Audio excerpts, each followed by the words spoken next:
Hernando Ari. Oh, mudah saja. Oh, sangat baik Ramadan Sananta meski Bola akan naik atas ini, Bung. kita tunggu Hernando Ari Sutariadi. Oh,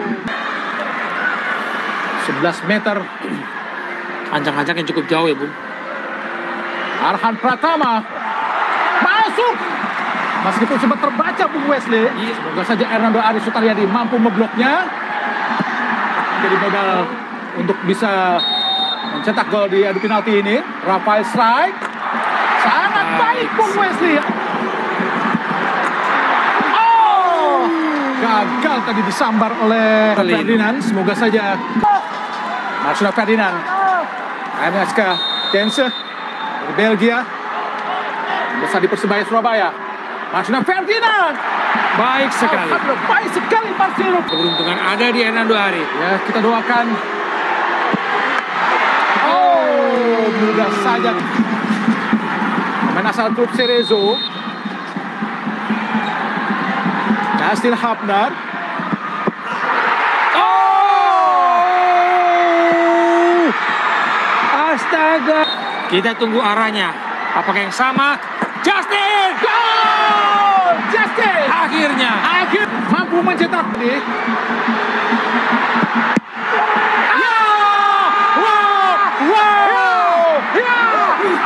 Alhamdulillah. Fernando. Oh Tuhan. Sangat melakukan tugas dengan baik Kelly Stroyer. Oh, alhamdulillah. Sangat baik Jim Kelly. Kita lihat. Lawan 6 gagal dibaca dengan baik oleh Hernando Ari. Rizky Rido. Rizky Rido. Masuk. Alhamdulillah. Tendangan ke-9. Apakah dengan kaki kirinya? Ayo Hernando Ari Sutariadi. Oh, terlalu susah. Menjawab atau memikul tanggung jawab yang sangat besar. Muhammad Ferrari. Masuk. Sangat baik Muhammad. Tendangan 10 gawang.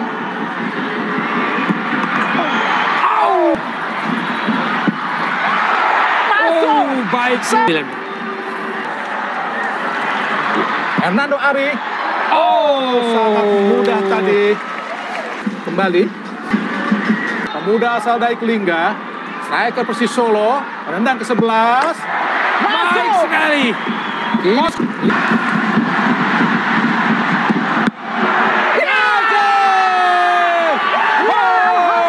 Ayo Arhan. Situasinya sekarang tinggal 1 tembakan. Kita lolos ke semifinal, Bung Adi. Untuk menuju minimal babak playoff lawan Korea pada tanggal 9 Mei di Paris. Arhan Pratama. Oke geng, kembali lagi kita bahas hari ini kondisi klub dan wadah sepak bola di Indonesia. Mari kita bahas satu-satu menurut liga, visi dan misi mereka. Klub sepak bola hingga wadah sepak bola di Indonesia tetap memaksakan diri eksis dan bertahan di persepakbolaan nasional. Meski para pendiri atau pemilik klub dan wadah sepak bolanya tidak mendapatkan untung. Hanya ada satu alasan, sekalipun mereka tidak mendapatkan profit dari wadah atau klub yang mereka dirikan, yaitu niat dan ikhlas dan tujuan. Menarik untuk dibahas guys. Alasan yang paling logis dan masuk akal mengapa tidak pernah profit atau tetapi tetap bertahan. Ada apa sebenarnya? Dalam pembahasan kali ini kita harus kupas tuntas mengapa para pemilik klub hingga wadah sepak bola di Indonesia masih bertahan meski tidak pernah profit. Adalah karena niat dan tujuannya. Para pemilik klub dan wadah sepak bola di Indonesia benar-benar pemilik sejati, tidak mencari keuntungan dari sepak bola. Mereka hanya menyalurkan hobi dan niat ikhlas membantu masyarakat menyalurkan minat dan bakatnya dalam sepak bola demi kemaslahatan. Inilah yang dapat kami kutip dari Kompasiana. Salah satu bukti niat ikhlas ini adalah para pemilik klub hingga pemilik wadah sepak bola sampai harus utang, harus menggadaikan harta benda miliknya hingga menjual harta bendanya demi klub dan wadahnya tetap eksis dengan jaminan dirinya. Sementara para pemilik klub hingga wadah sepak bola yang tidak bertahan atau tidak eksis lagi, tentu karena niat dan tujuannya tidak seperti para pemilik klub dan wadah sepak bola akar rumput sejati. Contohnya kita bahas Liga 1 sampai Liga 4. Kita kupas tuntas satu persatu. Khusus di tahun 2024, kita dapat menelusuri siapa para pemilik atau pengelola. Bahkan dalam Instagram @sagala_persib malah menampilkan kisah 3 tokoh sepak bola nasional yang bisa jadi tergolong sejati di Liga 1 disebut oleh @sagala_persib. 1. Sumbernya Kompas.com. Peter Tanuri dari Bali United menyebut bahwa jati dirinya tidak ada satupun klub di Indonesia yang profit dari kegiatan bola. Sampai hari ini katanya belum ada profit. Yang kedua, sumber podcast Sport 77, Teddy Cahyono, Persib. Tidak ada satupun klub di Indonesia yang saat ini profitable. Yang ketiga, sumbernya podcast Sport 77, Nabil Hussein dari Borneo of FC. Kalau tim lainnya saya tidak tahu. Bila pernyataan ketiga pemilik klub pengelola tersebut benar, maka dapat disimpulkan semua klub Liga 1 di Indonesia tidak ada yang sehat. Bukan berarti tidak sehat, artinya belum sehat betul, tapi masih berjalan karena niat mereka yang ikhlas. Kita doakan semoga klub-klub ini bisa menjadi klub-klub yang menghasilkan baik profit untuk pemiliknya juga untuk para pemain kita. Antara pemilik sejati dan tidak sehat menjadi hal yang sangat terkait, dan karena kemampuan para pemilik klub sejati ada batasnya. Saat biaya yang ditanggung tidak lagi dapat dipenuhi, maka kondisi klub dapat dianalogikan tidak sehat. Klub atau pengelola tersebut benar, maka disimpulkan semua klub Liga 1 di Indonesia tidak ada yang sehat. Sementara klub Liga 2 yang sudah jujur dalam kondisi sakit adalah Sriwijaya FC. Antara pemilik sejati dan tidak sehat menjadi hal yang sangat terkait karena kemampuan para pemilik klub sejati ada batasnya. Saat biaya yang ditanggung tidak lagi dapat dipenuhi, maka kondisi klub jadi dapat dianalogikan sakit. Bagaimana dengan klub Liga 3 yang kini bernama Liga Nusantara? Saya pun yakin tidak ada satupun klub yang benar-benar sehat di Liga 3 dan Liga 4. Tetapi para pemiliknya masih tetap memaksakan diri. Klubnya masih ikut kompetisi karena niat ikhlas mereka dan tujuan mereka. Di ranah sepak bola akar rumput ada wadah yang masih bisa hidup. Di antaranya, 1. Memiliki pendukung seperti investor atau pemodal. Yang kedua, mengandalkan dana CSR karena wadahnya dibuat berbentuk yayasan. Yang ketiga, wadah baru yang pendiri atau pemiliknya masih kaya atau didukung oleh pihak ketiga. Menariknya, meski berbeda model, semua kompetisi di operator yang sama, baik yang resmi dari PSSI maupun operator swasta. Bila diidentifikasi lagi, semisal wadah nomor 1, apakah pendiri atau pemiliknya mendapatkan untung? Apakah investor atau pemodalnya juga mendapat untung?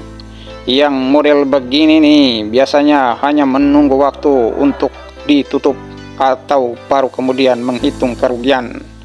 Yang kedua, biasanya juga akan lekang atau terbelah atau retak atau lepas, digerus waktu lalu menghilang. bahkan ada yang tersandung masalah hukum.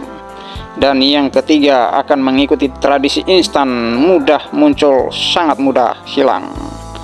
Akar masalah wadah nomor 1, nomor 2, dan nomor 3 biasanya karena pemiliknya atau pengelolanya bukan sejati, tetapi menggunakan sepak bola untuk mencari profit, bukan karena niat atau ikhlas dan tujuan untuk maslahat. Tetapi untuk model wadah nomor 4 biasanya tahan banting karena niat ikhlas dan tujuannya tidak dibantu atau tidak ada bantuan, dan pendiri atau pemiliknya masih ikhlas membiayai dengan berbagai cara, sementara sebagian orang tua siswa yang mampu masih disiplin membayar iuran demi membantu biaya operasional. Sayangnya, dalam situasi wadah sepak bola akar rumput yang terus dibiarkan tidak jelas fungsi dan kedudukannya secara resmi di PSSI, tidak ada standarnya, tidak ada aturannya, tidak ada supervisi dan akreditasinya, maka model wadah nomor 4 ini menjadi. Dan ketiga, yang dengan keberadaannya membuat persaingan tidak sehat. Atas keberadaan dan pembiayaan yang berbeda, mereka sangat mudah mengiming-iming orang tua dan siswa, khususnya di wadah nomor 4. Para pendiri atau pemilik wadah yang tujuannya membantu masyarakat dalam hal sepak bola dengan ikhlas, menjunjung etika dan moral yang benar dan baik, sudah dilukai oleh manusia-manusia tidak beretika dan tidak bermoral. Menurut penulis, jauh dari standar pondasi yang seharusnya, bahwa wadah sepak bola akar rumput adalah kawah. Lihatlah faktanya, untuk bersaing di tingkat Asia menuju Piala Dunia, timnas Indonesia akhirnya harus diisi oleh para pemain Indonesia yang dididik dan dibina oleh klub dan wadah sepak bola luar negeri. Sebab pelatih yang kini menangani timnas Indonesia sudah menemukan dan membuktikan sendiri bahwa para pemain binaan di wadah dan klub sepak bola Indonesia banyak yang tidak lulus rapor tipsnya saat direkrut ke timnas. Para pemilik klub dan wadah sepak bola akar rumput banyak yang sudah tidak berdaya dalam hal biaya. Bisa jadi semua sudah tidak sehat, tetapi bola di Indonesia pun sudah menjadi mata pencarian bagi sebagian rakyat Indonesia. Pelatih ofisial, pemain khususnya di Liga 1, 2, 3, dan 4 banyak yang menggantungkan hidup dari sepak bola. Begitupun pelatih dan ofisial di wadah sepak bola akar rumput. Tetapi para pemilik strip pengelola klub dan wadah sepak bola menggantungkan kehidupan klub dan wadahnya pada siapa?